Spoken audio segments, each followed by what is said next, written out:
Just for the court's information, we did file just recently, within the last few minutes, a notice of intent to seek the death penalty that was filed by Utah County Attorney Jeff Gray. The defendant, Tyler James Robinson, intentionally or knowingly caused the death of Charlie Kirk under the following circumstances. The defendant knowingly created a great risk of death to another individual other than Charlie Kirk and the defendant. Notice conviction of this offense may carry the death penalty. Well, Tyler Robinson, the suspect in the killing of right-wing activist Charlie Kirk, had his first court appearance today. And as you just heard, he is facing the death penalty. And I want to get into the very specific charges he's facing. But before we do that, I think it's worth talking a little bit about what we heard from the Utah County Attorney, Jeff Gray, who has officially revealed some of the political motives of Charlie Kirk's alleged killer, Tyler Robinson, while giving some more insight into his motive. Take a look at this.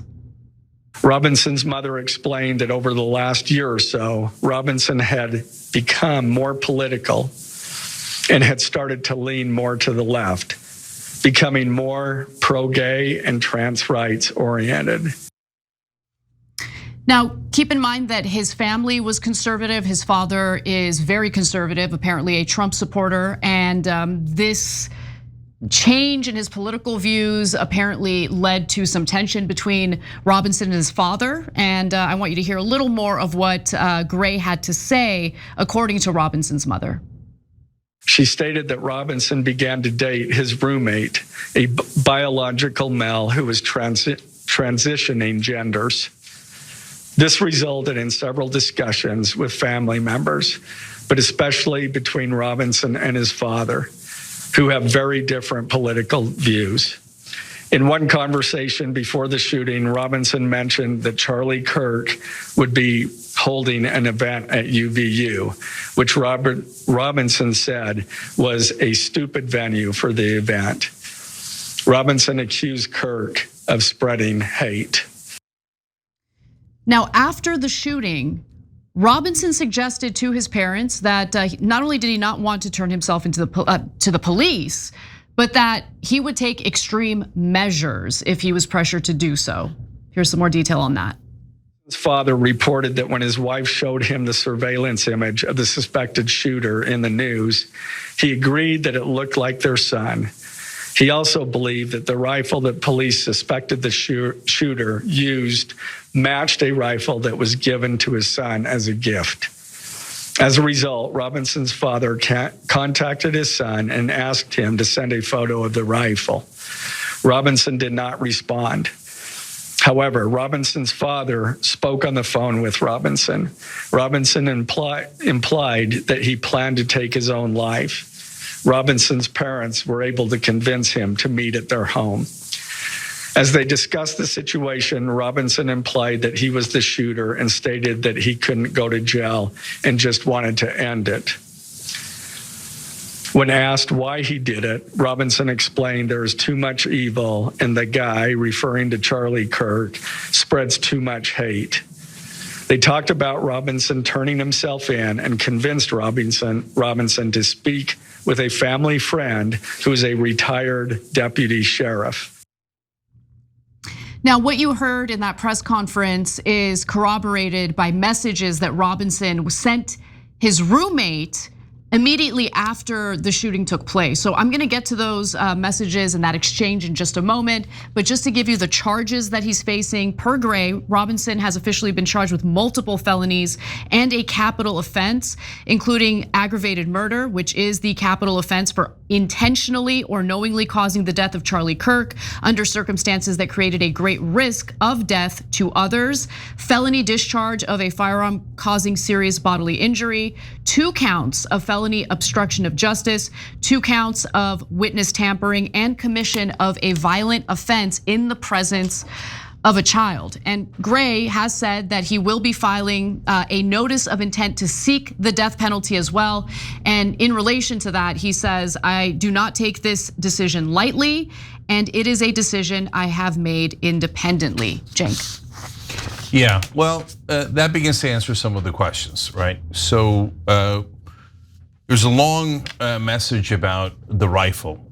There was a series of questions that people were asking online. So they were wondering why Kash Patel said yesterday, for example, there was a note that said that Robinson committed the murder. He was going to kill Charlie Kirk, but the note is destroyed, but we already know what was in the note. And then everybody was like, wait, what? Yeah, he said that there was forensic evidence of the note. And there could be an explanation for that. Yeah, there could be. Yeah. So for instance, there's a note, maybe through other text messages or other communications, two people communicated about the existence of that note, but it was destroyed. You get what I'm saying? So there could be a possible explanation, but the problem is there isn't much faith in the competence of Kash Patel, and he says things that lead to even more questions. Yeah, others were asking, why is the rifle disassembled and then reassembled back in the woods, but then left, right? And so in the text messages, you see a long explanation of that. Oh, I really wanted to get the rifle back, but I couldn't get the rifle back, but I really wanted to. It's grandpa's, et cetera, right? And so the thing that would be, for all the doubters out there, and every once in a while this case looks super weird, and I start to ask questions, but a lot of the questions were answered today, right? So for example, his parents, why would they turn him in if he didn't do it? And why are their answers so detailed, right? So they say they also have the DNA on the rifle, the towel, et cetera, And allegedly that the reason why his mother recognized him right away, well, of course you're gonna recognize your own child, number one, but there was the rifle itself, which is apparently somewhat unique. And so that's why the father was asking him to send a photo of the rifle.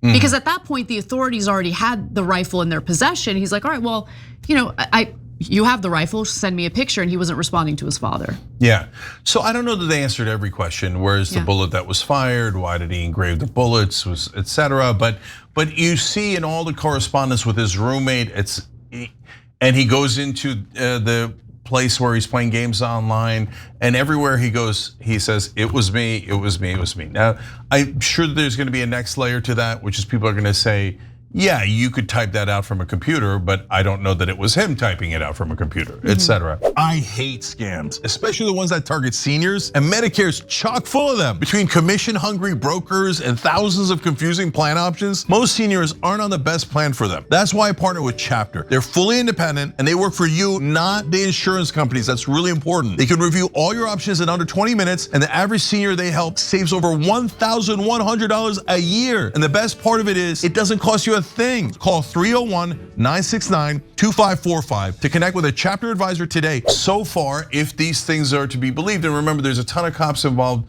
federal, state, et cetera, so faking anything now would be very difficult, right? Presumably.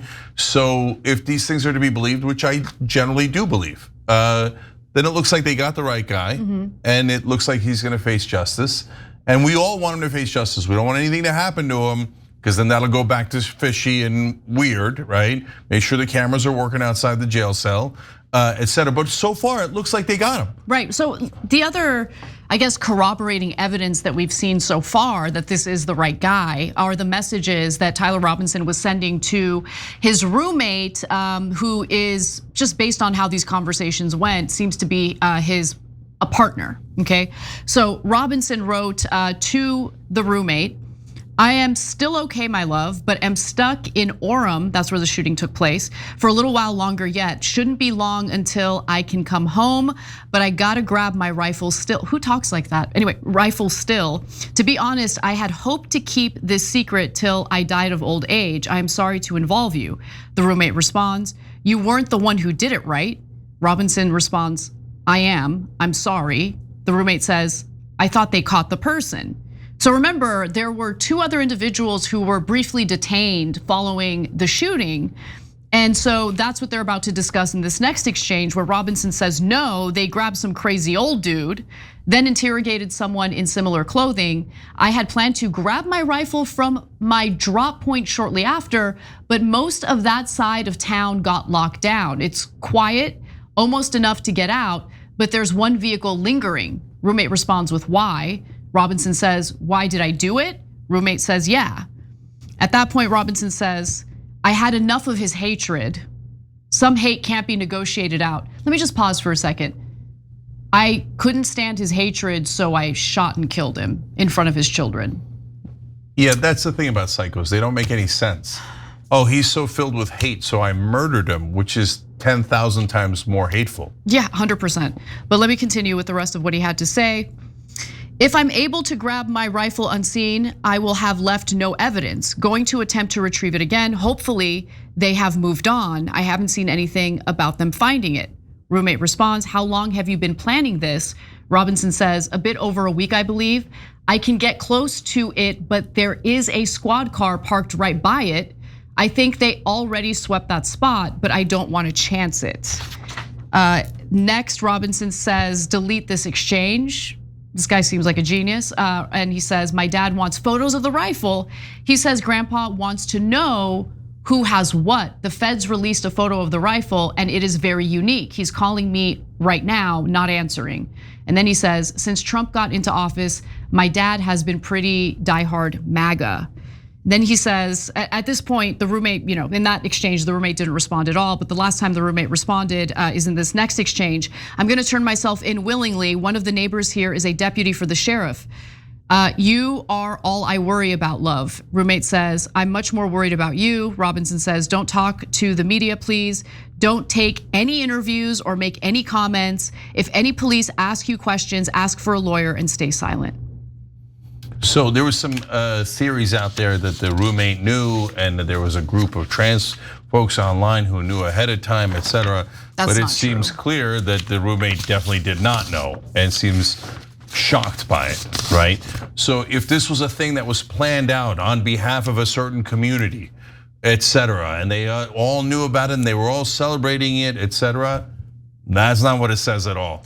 And that goes for the entirety of the left, guys, right? So when you hear commentary from the right about how they killed Charlie Kirk, you can hate the commentary on the left, and I've seen some pretty reprehensible, disgusting celebrations following Charlie Kirk's murder. But what does they mean? One individual took it upon himself to carry out this gruesome, disgusting act of violence. He robbed someone of their life. And as we all know, there are gradations and variations of beliefs on the left. We live in a two-party system that doesn't really make much sense. You gotta pick one or the other. And honestly, for someone like me, for instance, neither side really represents what my principles and values are. So be careful with that type of generalizing language, because I think it's gonna further deteriorate the conditions of this country and the way that we relate to one another as Americans. Okay, yeah, so when there's two layers to that, right? First, when a shooter comes out, everybody goes, okay, what is he? Why did he do it? In the old days, it used to be, is he Muslim or not Muslim, right? That hasn't happened in a while. So now they get into, is it a white male who's white supremacist, et cetera? Is it a trans person? The right wing asks, even though there's only been two of those, I think, in the history of America. So in terms of shooters, and then we get into that kind of debate. And then who do they represent? In this case, it was kind of complicated because there was a theory out there that doesn't look like it's correct, that it was Groypers. Those are the Nick Fuentes followers, et cetera, right? So one of the things that I asked before we found out what his motive was is, if it's the Groypers, should we hate all of them? And should we attack them and generalize about them? If it turns out it's the opposite, it's the left, should we hate them and attack them?